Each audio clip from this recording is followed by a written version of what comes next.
Hey guys, welcome back to another video. Let's do this then. 5 things that we learned from yesterday's 1-1 draw against Liverpool Football Club in a scrappy sort of battle of wits at the Etihad Stadium. I thought City were the better side. I really do believe that, and I feel that way still after sleeping on it for 24 hours. I still feel like we should have got the 3 points there, for being honest.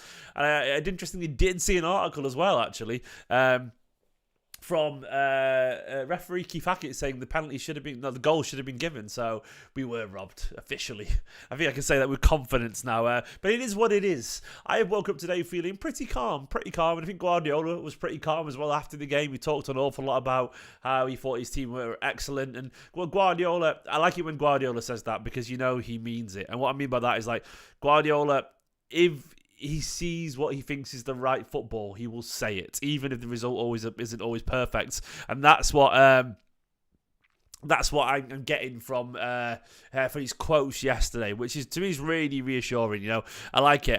Guardiola said yesterday, he said we are hungry, we were upset in the locker room, but it was an incredibly great game. Statistics who deserved it more, it doesn't count. I've got to drink my wine with 1 point. Basically, he enjoyed it. He enjoyed it and thought City were good. And that's sort of how I feel, you know. I feel like it was the right reason. I think looking back, I'm relaxed for many, many reasons. Of course, this is 5 things learned. If you want to hear my thoughts on the game, my match reaction, you can go and check that from yesterday, where you can see my goal reaction and all that kind of stuff as well on the watch long. Loads to talk about there. But this is just about what we learned from yesterday's game and the things I took out. I'm going to start by saying please like the video, please subscribe to the channel as well if you want to. It would massively help support me. Let's start here though. Bernardo Silva. Silva is golden. Guys, Bernardo Silva. Guys, so good. In all my life coaching, Bernardo Silva, that's my impression. Guys, Bernardo Silva, guys. Bernardo Silva, absolutely remarkable. Now we talk about players being irreplaceable an awful lot, and I put in the title of this video for a reason. Bernardo Silva is irreplaceable. I truly mean that. We talk about many players being irreplaceable, but the reason I think Bernardo is because he's 2 players, 3 players, 4 players at once. Not many players can have that to the name. Like Gundogan, brilliant. Aguero, brilliant. You know, De Bruyne, brilliant. David Silva, brilliant. But I think Gundogan is more versatile than pretty much all of them. But Gundogan may be the closest to that. But largely, I think Bernardo Silva, what he brings is this ridiculous mixture of attributes. He has the game intelligence of a seasoned veteran defensive midfielder. Like, he has the brain of, I don't know why, but someone like Emmanuel Petit springs to mind. That's a weird comparison. But I'm trying to think of a really smart defensive midfielder. He's got the industry of a Kante. He really does. He has the touch and the technique of a Mahrez. He has the elegance to his game of a David Silva. It's just complete football. It's ridiculously good. Of course, he doesn't have the overall goal output that maybe we would like, but what Bernardo Silva brings to this team is irreplaceable. The fact that he can be so many roles and be so world class in all of them, like he's the ultimate utility player, and the utility player is an old term that's sort of reductive in what Bernardo would do, but I mean that in like, it used to be called utility players where they can play anywhere, and it was sort of like, oh, you give it to the guy who's pretty good at anything but not great at anything. Bernardo is just great at anything. Not just okay at a load of things. He's great at everything. And that's so rare. And when you get the humility that comes with it as well, the intense passion and drive and determination to win and the big game moments, and of course some wonderful goals, some career-defining goals as well from Bernardo Silva, and the fact that he loves a derby, he loves a game against Liverpool, and comes alive in big games, it's just ridiculous, man. Total football like Rude Hullet, says Kevin in the chat as well. And hello to everyone in the chat watching this video. Of course, if you're not watching live, you can join me for the 5 things learned live, but if not, don't worry about it. Carry on watching this video anyway. To Deshaun, to Ramij, to me, Avida saying, Aspie, Masoom, good to see you in the chat as well. And Aspie's just said in the chat, by the way, we should have a statue of him holding a cup of coffee. I'd be down for that. Indifference, but brilliance is Bernardo Silva in a nutshell. But yesterday, just remarkable. He was the best player on the pitch, and I think it's always it's always really special when you're the best player on the pitch, especially when you're often in a game full of world-class players. Like look, Liverpool had Salah. You know, Trent is a quality player, depending who you ask. He is, let's be honest. Van Dijk, you know, they had so many quality players, and we obviously had quality players are only Diaz, Doku, Haaland, or whatever. But despite all these world-class names, Bernardo Silva was, in my opinion, a step above anyone else on the pitch. He was absolutely relentless. Always knew where to be. His touch impeccable. His use of the ball wonderful. The way he linked up and overlapped 1 minute Doku, next minute he was winning the ball in the edge of his area and jinking past a couple of forwards or whatever, like making Salah look silly to set the ball loose. It's just special stuff. Bernardo Silva is irreplaceable, truly. And that term is thrown around an awful lot. But this one, ridiculous, man. Truly, truly special footballer. And I hope we find a way to keep him to stay because, look, it's gonna be really difficult. I think if we'd lost him this season, no chance to win the league. I really think it would have been one player too many. And the next thing I want to talk about is this being Doku's biggest game yet. And what I mean by this is, to me, this was Doku's biggest step forward yet as a Manchester City player. The general narrative around Doku has been this raw winger, which I thought was a little bit fair. And once again, a little bit reductive. Doku isn't a raw winger. He's a young winger, but he's not raw. And I would tend to use the word raw for players who seem to be a bit chaotic and playing at their own pace and not following the game plan. Usually very young footballers, like who are just in it for themselves and just going and going and going and don't understand the team. I don't think that's fair of Doku. I think Doku does understand the team. Not everything he tries comes up, but I don't think it's self-intent, like self-preservation or whatever. I do think Doku is very much in tune with the message that Guardiola is trying to get across. And if so, he wouldn't be starting this regularly. You can tell that Pep trusts him because he gets it. And that, to me, is key. But the question has been is like, okay, he's done it against lower teams. He's done it against mid-table teams, lower teams. Can he do it in a big game? And everyone's talked about Grealish being the guy in a big game, which I get, and probably even agree to an extent. But this was, to me, was Doku's biggest game yet because he was against, as it stands, then the second best team in the league. They were, second behind us at 1 point. They've had a great start. They are Liverpool. Liverpool, guys. These are Liverpool, guys. To quote Pep Guardiola once again, they are a wonderful side. And Doku actually did, despite the narrative online and despite the weird decision to give Trent man of the match because he scored a goal, he did rinse Trent multiple times. And okay, not every time he got past him did something happen, but he did create, off the top of my head, he created a big chance for Alvarez. He created a big chance for Erling Haaland. He got 0.78x, which is expected assist. Basically, he should have created a goal by the quality of his passing. What I mean by that, it's not his fault, but his passes were good enough to create an assist. So he should have had an assist yesterday, basically. He was let down by his teammates, and his dribbling caused problems. Doku was easily our biggest threat yesterday. He was easily the best attacker on the pitch in terms of actual attacker.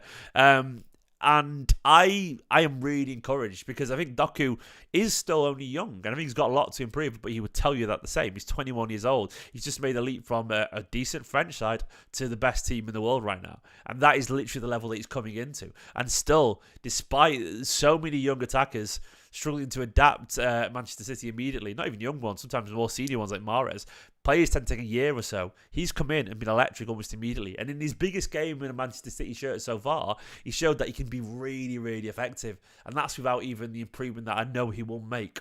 I am really encouraged by Doku. I think he's a really good player.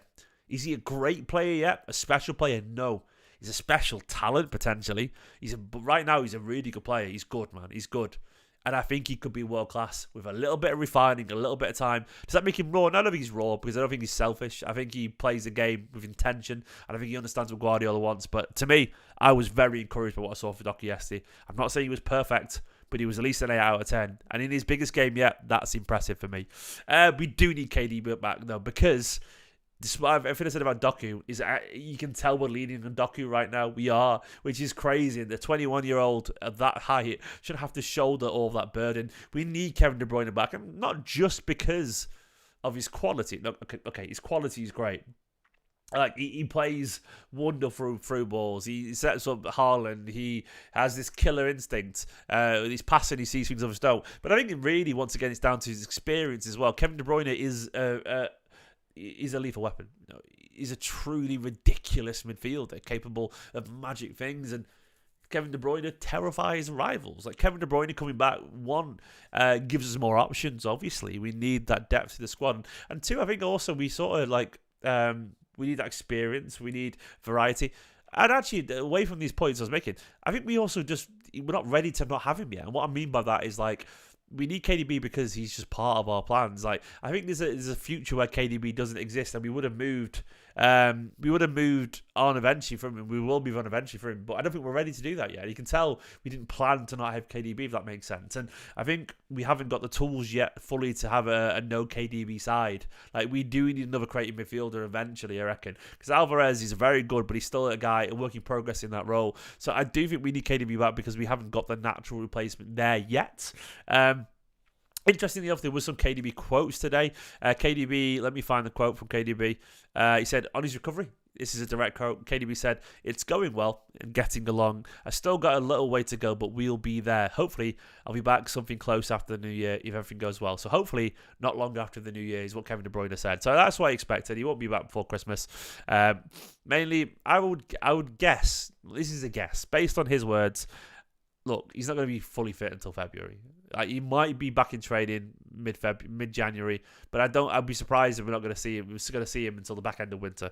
Like, let's be realistic about this. You know, we need to make sure he comes back. He's ready. He's going to be all over December, and then we might see some very positive pictures in the new year of him training, and then it'll be a week or two after that, and it may be involved. I mean, I look at the fixtures right now. Let me have a look at the fixtures. Let's have a look. So, mid-January, we've got Newcastle away. He's not going to play in that. So, here we go. Mid-January, in 13th of January, there's a Newcastle game. But then there's 2 weeks off until Burnley on the 31st of January. Burnley on the 31st of January is my personal guess. I think he'll aim for that. I don't think he'll go for Newcastle away at St. James's Park as a comeback. No chance. Absolutely no chance. No, not Club World Cup, he said himself. I didn't think it was ever going to happen. I always thought it was going to be after the new year, personally. I feel, I mean, we don't know, Stephen. You might not be, mate, but we'll see. We don't know. We've said this before about De Bruyne. And the thing is, as long as he can kick a ball well, he could be fine. He might not be as bombastic. We don't know. But as long as he can pass and get the ball and cross the ball, I will be absolutely fine. But that's how I feel about De Bruyne. We do need him back. Next point I want to talk about is Alvarez needs a rest. Now, this is not a criticism of Alvarez as an individual, his quality. But I think it was really obvious last night. This was a man who was running on fumes. It's not really his fault. Like, Alvarez, let me just check, where he's been playing and so on. But Alvarez was, of course, away in the international break with Argentina. He played in Brazil. He played in Argentina, of course, against Uruguay. Like, he's played in some big games, man. This guy has travelled an awful lot back from South America. And I think Alvarez, right now, is a guy who's played an awful lot of football for a man as young as he is. He's been non-stop since he joined Manchester City. Of course, he played for the Copa Libertadores, and then he played through, and then he did a World Cup, and blah, blah, blah, blah, blah. I don't think he's overrated at all, Iron Roy. I think that's a lazy summation, in my opinion, based off his current form, playing in a role that is very new to him. I think he would not be playing in this role at all if Guardiola didn't think he is. I think he's just tired. And I think what happens when you're trying to learn a new role, sometimes, I know this is really weird, but I'm going to compare it to learning to drive. Do you remember when you learned to drive, right? And you'd have a few good lessons. You're like, oh, I'm an incredible driver. But then you'd have a lesson where you just sort of stalled a little bit and you went wrong, and you're like, then you struggle a little bit, and then you think, oh, I can't do this actually. But then you take, you've got a week between lessons, and then all of a sudden then all of a sudden I actually can do this. I think, like, he's in this little kind of confidence where he can learn a new role. It went really, really well, but then he's not been perfect, and because he's not been perfect and he hasn't got the experience yet, I don't think he has the experience and tools yet to know how to fix his performance in this role, if that makes sense. Like, he doesn't know how to go back to basics in this role because it's so new to him. Does that make sense? Like, he's sort of running on fumes, but also trying something new. And I think right now Alvarez is a young man who's had a lot of weight on his shoulders. A superstar at River Plate with a couple of Libertadores, which he's won the Champions League at Man City, a treble, he's won a World Cup. He's had an awful lot of his life change very quickly, while also trying to learn a new role in the most tactically demanding team in the world football in Guardiola. And I think, if anything, he's just tired a little bit. And I think he needs a rest. And I think when he takes a bit of time out, gets his legs recharged a tiny bit, comes back into the team again, I think we'll see Alvarez sparkle again. He's a fantastic player. As Stephen had said in the chat, actually, he said he's probably the fourth best striker in the league. I actually probably agree. He's one of the top few strikers in the league. But as an attacking midfielder, where he plays currently, he's excellent. he's absolutely excellent, but he's still new in that role. And I think dips in quality are likely when you're learning it. And I think that's where we're at right now. And of course, as Avidaze in the chat just pointed out, he wasn't going to play yesterday. Jack Grealish wasn't well, and he was scheduled to start, which I think actually is the conclusion what we talked about here. Alvarez did need a rest. And I think he wasn't going to start because I think he's tired, and maybe he does actually need that rest, and Guardiola recognises that too. But Alvarez is going to be fine. Do not worry about Alvarez. He's a quality player with natural ability, a great strike of the ball, an instinctive goal return. He can pass as well. Great industry. Just give him patience. He's an absolute gem for what we paid for him. Finally, I think we are still favourites. Now, a Liverpool fan in the chat might not agree with this, but I think we are. I know Liverpool were decent to get a point yesterday, but by all metrics, City probably should have won that yesterday. I'm talking about territorial dominance, shots on target, XG, all that kind of stuff. Some referees have come out in the columns and said that should have been allowed that goal yesterday. I think City were... I'm not saying we blew Liverpool away yesterday, but I think we were the slightly better team. And I think this is without Stones and without Kevin De Bruyne, two very pivotal players. And of course, Liverpool players out as well. But also at times when our squad depth is quite weak at the moment because there's no Kovacic, no Jack Grealish, no Nunes. We missed a lot. And I was chatting to a Liverpool fan yesterday online. He said, look, those players aren't key for you. But I said, well, imagine not being able to bring on Gakpo, Gravenberch and Endo like you did. And I know they didn't set the wall of fire, but you do need those fresh legs every now and then. And City had Scott Carson on the bench, and Oscar Bob and Calvin Phillips, that's our fault for getting it wrong, but Calvin Phillips Pep doesn't rate him. So basically, I do think we are still favourites. I think we showed that we are better than Liverpool still. Liverpool, a very good side. I think we are still the team that everyone wants to beat. And I'm relaxed about that. I think I've seen enough to know that the reason I think I'm confident and the reason I feel like we will kick on is because I think fundamentally it's a part of what... Look, there's no guarantee immediately off the bat. I will say there is no guarantee that City will kick on. It could be that this is the year that we don't kick on after January because that will happen in football. Very possible.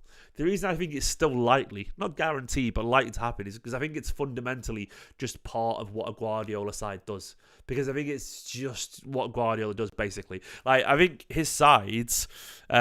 his system is complicated, and I think it takes a while for new players to learn it. And I think the reason City get better is for two reasons. January onwards, and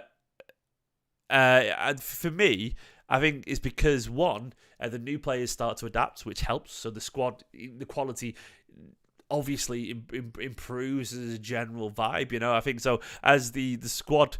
As the new players get better, the squad improves. And two, I think Pep uses the first half of the season as a sort of, a drawing board. He tests new ideas out. He works out what works and what doesn't. And I think eventually he reassesses around Christmas and he sort of settles on a formation and an idea who his best players are going to be. And I think he drills it in and he goes, look, for the first few months we've been doing all this. That's really good, but we need to fix these problems. And I think there's not many better coaches in the world, if any better, that are Guardiola than doing that. And I think Pep get better because I think his teams get better by repetition and by him fixing mistakes as the season goes on and the players adapting. So this is why I think the same will happen. I do think Kovacic and Nunes and Doku and Vardiol will get a little bit better as the season goes on, which of course incrementally ups the quality of the squad. And I do think De Bruyne and Stones will return and play often. And I do think in general we'll get a little bit tighter and we'll start to fix any patterns that aren't quite fluid. So this is why I'm pretty confident that we are still favourites. And I think we are probably still the best team in the league.